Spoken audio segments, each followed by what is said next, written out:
नमस्कार। तमाम लंबे संघर्ष के बाद भोजशाला पर न्यायालय का निर्णय आया। मध्य प्रदेश उच्च न्यायालय की इंदौर खंडपीठ ने फैसला सुनाया कि भोजशाला की धार्मिक प्रकृति मंदिर की है। वहां पूजा अर्चना का अनवरत अधिकार रहेगा हिंदुओं को।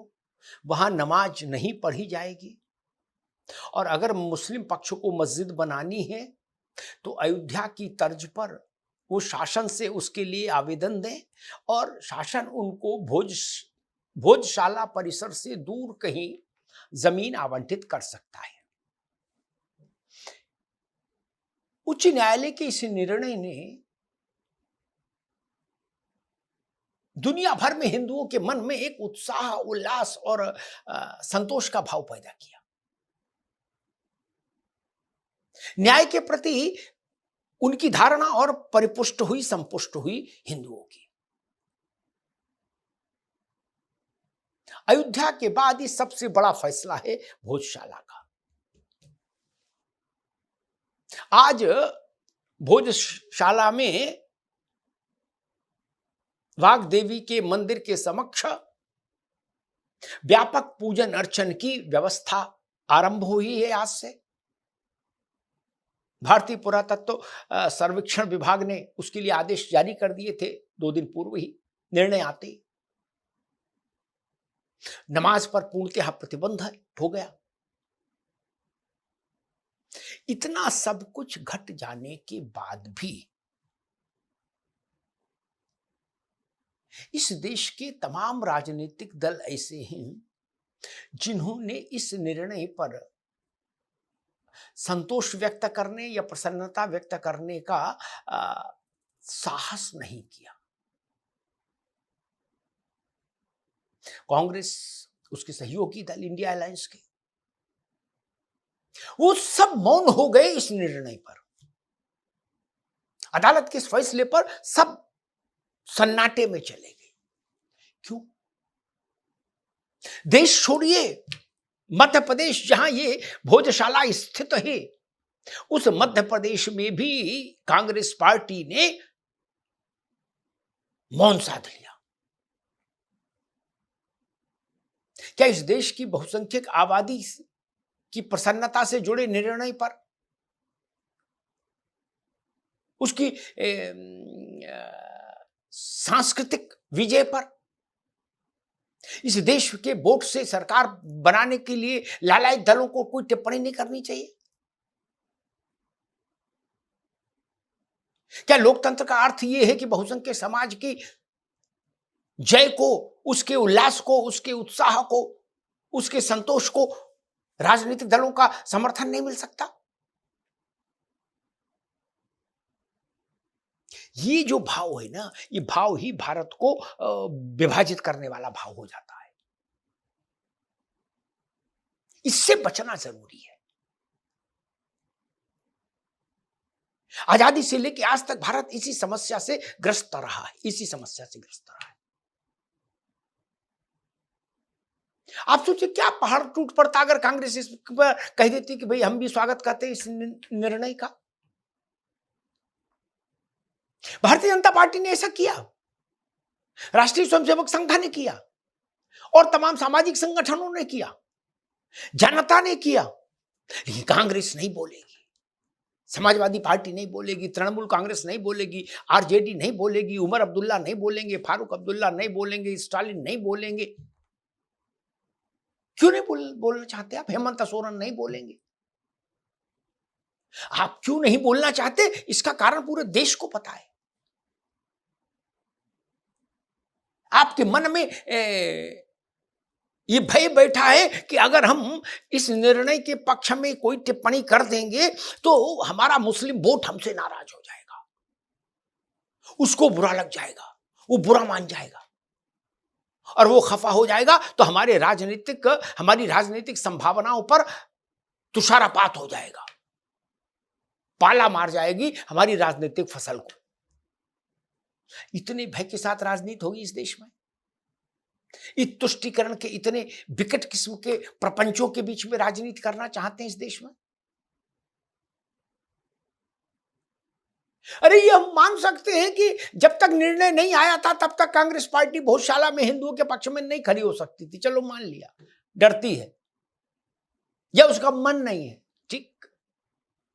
लेकिन अदालत के निर्णय आने के बाद तो अदालत के पीछे खड़े होकर तो हाँ जी बोल सकते हो। आप अदालत से आगे आके हाँ जी नहीं बोल सकते, ये साहस तो नहीं है आप में, हम जान गए।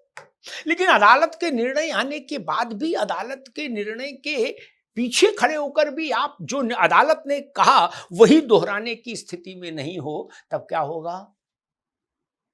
जो हाई कोर्ट ने कहा अक्षरशः कांग्रेस पार्टी वही दोहरा देती तो क्या बुराई थी? उतना तो कर देते, उसमें तो कोई दिक्कत नहीं। नहीं करेंगे। दुनिया भर में जहां भी हिंदू है उसको प्रसन्नता हुई इस निर्णय से। ये फैसला सभी सनातन धर्मियों के लिए एक बड़ा वो है। भोजशाला का इतिहास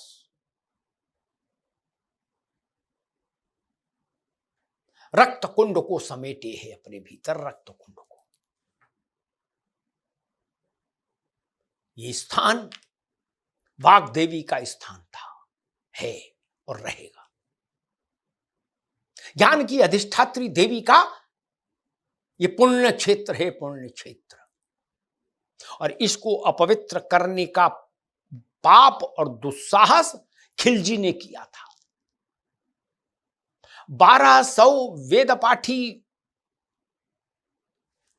महापंडित विद्वानों को जिवह कर दिया गया था इसी भोजशाला में,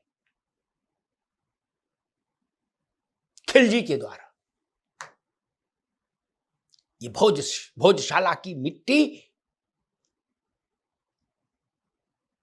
उन पुनीत आत्माओं के बलिदान से पवित्र हुई है,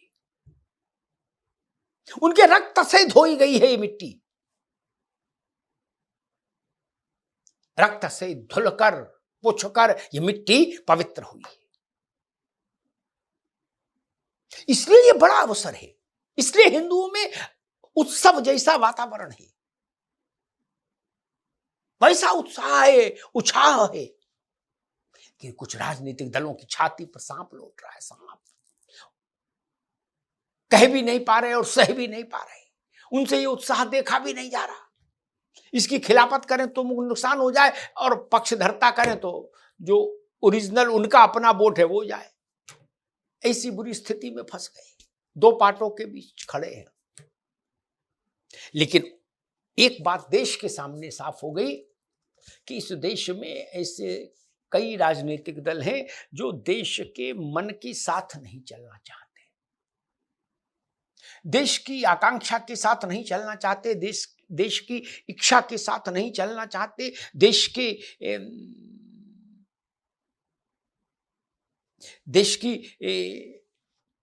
के इतिहास और अतीत के साथ आप नहीं चलना चाहते।